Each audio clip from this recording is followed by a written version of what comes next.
Hello दोस्तों, स्वागत है आपका सर्वोत्तम स्मार्ट क्लासेज में। आज से बिहार एसएससी का बैच चालू होने वाला था और सर आपको वीडियो डाल भी दिए होंगे। डाल दिए है ना? अच्छा ठीक है, डाला जाएगा। और आज से हम लोग जीके जीएस पढ़ने वाले हैं और आज से जीके जीएस में आपको जो मध्यकालीन भारत का इतिहास चल रहा था वही आपको आगे पढ़ाएंगे। क्या कि इतिहास भी आपका सिलेबस है और इतिहास में मध्यकालीन भारत भी आपका सिलेबस है और यही यूट्यूब पे चल भी रहा था तो वही वाला यूट्यूब कंटिन्यू रहेगा, वही वाला टॉपिक रहेगा। तो आपको दो वीडियो में हम पहले आपको बताए थे सिलेबस और उसके बाद बताए थे इस्लाम धर्म का उदय और उसके बाद चालू करना था यहाँ से अरब का आक्रमण, अरबों का भारत पर आक्रमण और सफल आक्रमण। क्योंकि सबसे पहले भी 15 बार 14 बार आक्रमण हो चुका था, लेकिन सबसे पहला बार सफल आक्रमण कौन किया, कब किया और यहीं से मध्यकालीन भारत का शुरुआत भी होता है। अब कौन किया, कहाँ किया, कैसे किया, ये जानते हैं। वीडियो में बने रहिएगा।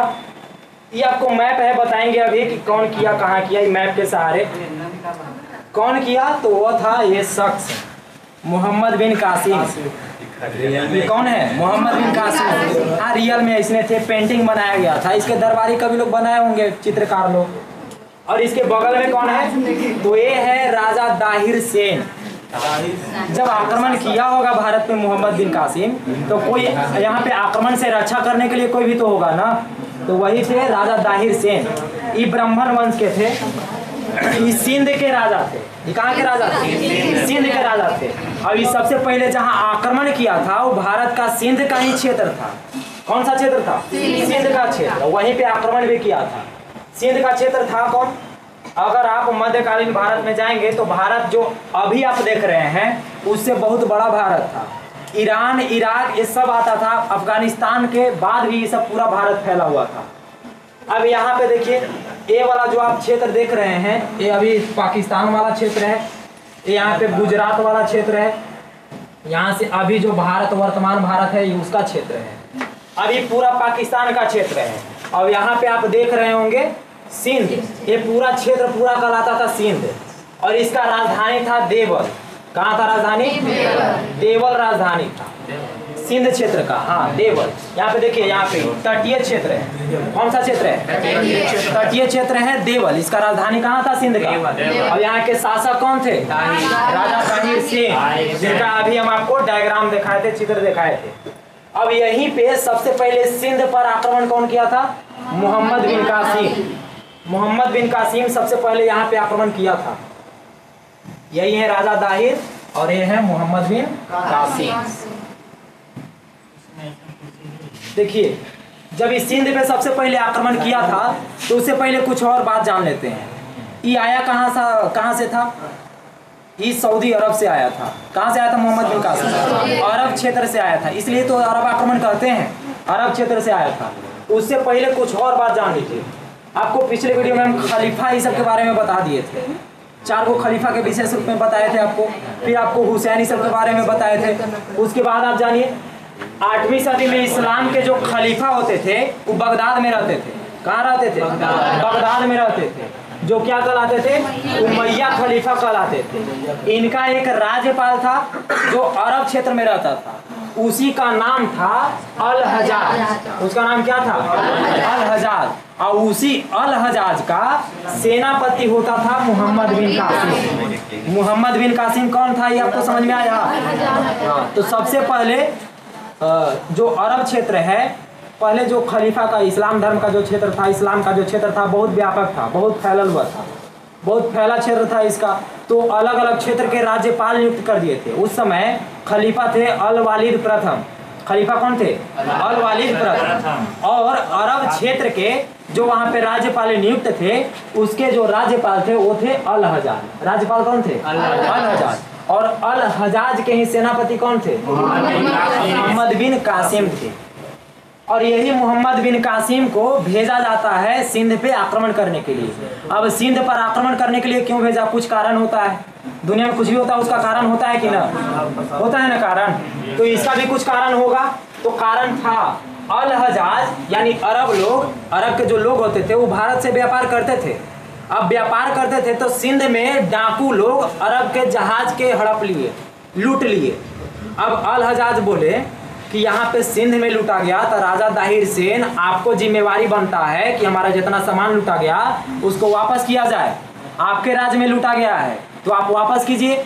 लेकिन राजा दाहिर सेन मुड़ गए, मुकर गए कि नहीं, हमारा क्षेत्र में हुआ है तो डाकू लोग किया है, हम इससे क्या जाने, डाकू के तुम पकड़ो, डाकू के मारो। बोले कि अच्छा ठीक ऐसा तो आते हैं, आओ का रुक जा, भेजते हैं अपने भतीजा के। भतीजो था ही मोहम्मद बिन कासिम। मोहम्मद बिन कासिम सेनापति भी था, भेजा इसको। मात्र 17 साल के है अभी मोहम्मद बिन कासिम। जब ये आक्रमण किया था कितना साल के? मात्र 17 साल के मोहम्मद बिन कासिम था। भेजा गया इसको, कहाँ भेजा गया? सिंध पे आक्रमण करने के लिए। कहाँ से आ रहा है? अरब क्षेत्र से। इस समय सिंध के राजा कौन है? दाहिर सेन है। कौन से वंश के हैं? ब्राह्मण वंश के हैं। इस समय सिंध का शासक दाहिर था जो ब्राह्मण वंश का था। इसका राजधानी कहाँ था? अभी आपको बताएं। सिंध में अल हजाज के जहाजों को लूट लिया गया था। अभी आपको कहानी बताएं। भरपाई के लिए उमैया खलीफा ने दाहिर को बोला, पर दाहिर ने इनकार कर दिया। इनकार कर दिया तो इसके बाद हजारों सैनिक, ऊंट, हाथी, घोड़ा, ये सब के साथ मोहम्मद बिन कासिम सिंध पर आक्रमण कर दिया।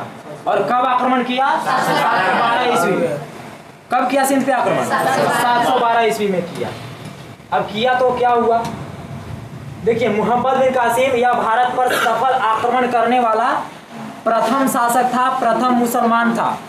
इससे पहले भी कई बार आक्रमण हो चुका था मुसलमानों का भारत पे, लेकिन कोई सफल नहीं हो पाया था। इससे पहले भी कई बार हुआ लेकिन सफल नहीं हुआ। इसलिए सफल आक्रमण करने वाला प्रथम मुसलमान कौन था? मोहम्मद बिन कासिम। और कब किया था? 712 ईस्वी में। कहाँ किया था? किया था। वहाँ के राजा कौन थे? दाहिर थे। कौन से वंश के थे? इतना समझ में आ गया तो आगे आइए। सफल आक्रमण करने वाला प्रथम मुसलमान था जिसने 20 जून 712 ईस्वी को, कौन से डेट को? 20 जून 712 ईस्वी को सिंध प्रांत पर आक्रमण किया और हिंदू शासक दाहिर को हराया। और जौन क्षेत्र में हराए थे उस क्षेत्र का नाम था रावर और रोहेरा। इसलिए इसको कहते हैं रावर या रोहेरा का युद्ध। करते नहीं है, कहते हैं। इसे क्या कहते हैं? रावर या रोहेरा का युद्ध कहते हैं। इस युद्ध को क्या कहते हैं? रावर या रोहेरा का युद्ध। रावर और रोहेरा का युद्ध किसके किसके बीच लड़ा गया? मोहम्मद बिन कासिम और दाहिर। कब लड़ा गया? 20 जून 712 ईस्वी को लड़ा गया। जजिया कर वसूलने वाला भी यह प्रथम मुसलमान था। अब जजिया कर कुछ होता है तो जजिया कर गैर मुसलमानों से वसूला जाने वाला एक टैक्स होता है, धार्मिक टैक्स होता है, धार्मिक कर। अगर आप मुसलमान नहीं है ना तो आपको टैक्स देना पड़ेगा। आप मुसलमान काहे नहीं है? मुसलमान बनिए फिर टैक्स नहीं लगेगा। मुसलमान नहीं बनना है, दीजिए टैक्स। और वही टैक्स का नाम कुछ ही है, जजिया कर। जजिया कर लगाने वाला प्रथम मुसलमान कौन था? बहुत खतरा, 17 साल के तो ये था लेकिन बहुत खतरा था। जजिया कर वसूलने वाला यह प्रथम मुसलमान था, लेकिन थोड़ा सा ही खतरा तो ये था लेकिन थोड़ा सा उदारता दिखाया। महिला से, विधवा महिला से, सब महिला से ना, विधवा महिला से, ब्राह्मण से और विकलांग से, जो दिव्यांग होते थे वो सबसे जजिया नहीं लेता था। मोहम्मद बिन कासिम जजिया किनके किनसे नहीं लेता था? ब्राह्मण से, विधवा से और बूढ़ा और बच्चा से भी। बूढ़ा और बच्चा, बच्चा तो कमाए नहीं करता है। अब जब ज्यादा जुल बूढ़ा हो गया वो कहाँ से बेचारा कमाएगा? वो कहाँ से टैक्स देगा? तो वो भी नहीं देता था। तो 5 गो आदमी से ही नहीं लेता था टैक्स। ब्राह्मण तो खुद भिक्षा मांग के खाते थे उस समय में। जैसे ब्राह्मण का स्थिति उस समय अच्छा था, लेकिन ब्राह्मण पर भी टैक्स नहीं लगाया था, विधवा पर भी टैक्स नहीं लगा था। कौन सा टैक्स? नहीं लगा। जजिया कर लगाने वाला प्रथम मुसलमान, भारत पे सफल आक्रमण करने वाला प्रथम मुसलमान कब किया था? 712। आगे आइए। बोले अभी कि ऊंट, घोड़ा, हाथी सब लेके आया था ना। और जौन घोड़ा के लेके आया था वो अरब से लेके आया था, इसलिए उसका नाम है अरबी घोड़ा। अरबी घोड़ा को लाने वाला सबसे पहले भारत में कौन था? मोहम्मद बिन कासिम था। अब इसने स्वर्ण सिक्का चलाया था, सोना के सिक्का चलाया था, जिसका नाम क्या था? दिरहम सिक्का। क्या नाम रखा गया था इसका? दिरहम सिक्का। भारत में सबसे पहले खजूर की खेती और ऊंट पालन ये भी किसने चालू किया? हाँ, अरब के लोग चालू किए। ऐसे आया था ये पहले, लेकिन अरब के लोग साथ में आए थे ना, तो यही लोग सबसे पहले यहाँ पे ऊंट पालन और खजूर की खेती और अरबी घोड़े को लेकर भी आए थे और सबसे पहले जजिया कर भी लगाया था। लेकिन किसके किसके पर नहीं लगाया? विधवा पे, विकलांग पे और ब्राह्मण। इन लोगों ने ही मानसून शब्द को भारत में लाया था। मानसून आप जानते हैं ना, भूगोल से संबंधित टर्म है। ये मानसून शब्द पहले भारत में नहीं था। मानसून भी लाने वाला कौन है? अरबी लोग हैं। अरबों ने 2 पुस्तक का अरबी भाषा में अनुवाद किया है। कितने पुस्तक? 2 पुस्तक, एक चरक संहिता और एक पंचतंत्र। चरक संहिता का किस नाम से किया ये तो नहीं मिलता है, लेकिन पंचतंत्र का मिलता है। इसका नाम किया था कालीला वादिमना के नाम से। अरबी में अनुवाद तो किया, लेकिन इसका शीर्षक कौन रखा गया? कालीला वादिमना। कौन से पुस्तक का? कौन है इसके लेखक? आगे आइए। 714 ईस्वी तक कासिम सिंध में रहा। देखिए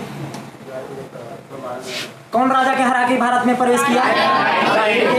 दाहिर के हरा के ही प्रवेश किया। दाहिर के मार दिया, लेकिन उसके 2 बेटी थी। क्या गो बेटी? सूर्या देवी और परिमला देवी। सूर्या देवी और ये दोनों के भेज दिया। अल हजाज के 2 बेटा था। कह गो? उस दोनों बेटा के लिए भेज दिया कि जा मौज करिए, दोनों ले जा, दोनों से यहाँ के दोनों के भेज दिया वहाँ। सूर्या देवी और परिमला देवी। सूर्या देवी और सूर्या देवी और ये तो तेजई में भेज दिया कि बड़ी अल हजाज हमसे खुश होंगे, उनके हम सेनापति हैं। किनका सेनापति था ये? अल हजाज। अल हजाज कहाँ के राजपाल थे? अरब क्षेत्र के। उनके सेनापति था मोहम्मद बिन कासिम। अभी दोनों बेटा के लिए ये भेज दिया। अभी भेज दिया, ये बहुत खुश था कि हम बहुत बढ़िया काम किए हैं। लेकिन इससे आगे 2 कदम बढ़ के तेज थी ये दोनों। कौन कौन? सूर्या और परिमला। ये दोनों दिमाग लगाए और अल हजाज को बोल दी कि अल हजाज महोदय, आपके लिए, आपके दोनों बेटे के लिए हम तो आए हैं, हमने दोनों, लेकिन आप दोनों बेटा से पहले हमने की इज्जत तो लूट लिया। मोहम्मद बिन कासिम आपके साथ धोखा कर रहा है, इज्जत लूट के भेजा है हमको, यहाँ शादी करने के लिए भेजा है, इज्जत लूट के भेजा है, आपको धोखेदारी में भेजा है वो। अब वो तो अल हजाज पूरा गुस्सा गया कि ऐसा कर सकता है मोहम्मद बिन कासिम, हमारा सेनापति ऐसा कर सकता है। अब बुलाया उसको। और कब बुलाया? 714 ईस्वी में बुलाया। 714 ईस्वी तक आया। कब तक भारत में? 712 ईस्वी में। रहा कब तक? 14 ईस्वी तक। 714 ईस्वी तक। परंतु अल हजाज के द्वारा फिर इसे बुला लिया जाता है, क्योंकि सूर्या देवी और परिमला देवी ने कासिम को गद्दार सिद्ध कर दिया था कि गद्दार है, वो पहले ही हमारे साथ गलत काम किया और फिर आपके पास भेजा है।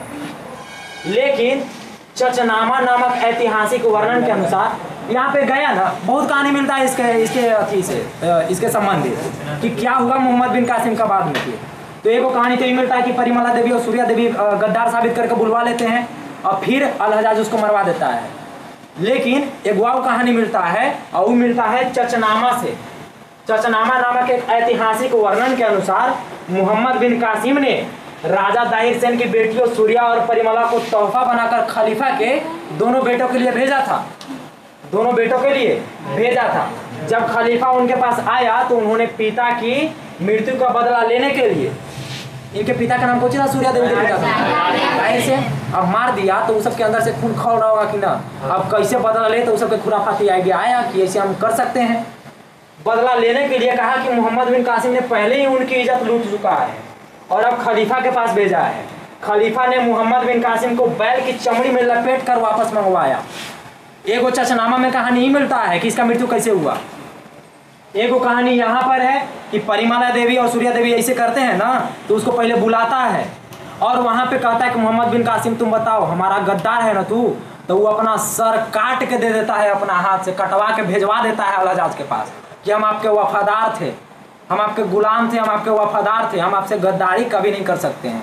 एगो कहानी ही मिलता है कि अपना ये गद्दारी साबित करने के लिए कि गद्दार नहीं है, आपके वफादार हैं, वफादारी साबित करने के लिए अपना सर कटवा के उनके पास भेजवा देता है। लेकिन चचनामा में मिलता है कि पहले ही उसको चमड़ी के, बैल के चमड़ी में लपेटवा के मंगवाता है अल हजाज। जब ऐसा पता चलता है कि हमारे साथ धोखेधड़ी किया है तो बैल के चमड़ी में लपेट कर वो वापस मंगवाता है और उसी चमड़ी में बंद होकर दम घुटने से वह मर गया। जब खलीफा को पता चला कि बहनों ने झूठ कहा जब पता चलता है कि झूठ कहा तो दोनों के दीवार में खुदवा देता है, दोनों के एकदम। इतना खतरनाक वो सब था। इतना कहानी किसका है? इतना कहानी किसका है? मोहम्मद बिन कासिम का। मोहम्मद बिन कासिम इतना ही है। इसके बाद ये है कौन सा आक्रमण? अरब आक्रमण। अरब आक्रमण सबसे पहले सफल आक्रमण हुआ था मुसलमानों का, और कहाँ हुआ था? सिंध क्षेत्र में हुआ था। किसके द्वारा किया गया? मोहम्मद बिन कासिम। कब किया गया? 712 ईस्वी। उस समय राजा कौन थे? कौन से वंश के? हाँ, इनकी कितनी बेटियां? दोनों को कहाँ भेजा गया? अल हज्जाज के पास भेजा गया। कौन भेज दिया? हाँ, मोहम्मद बिन कासिम को अल हज्जाज कब वापस बुलाया? सिंध का राजधानी कहाँ था? और बहुत कुछ था। PDF आपको ग्रुप में डाल दिया जाएगा, पढ़ लीजिएगा। आज बार इतना ही, धन्यवाद।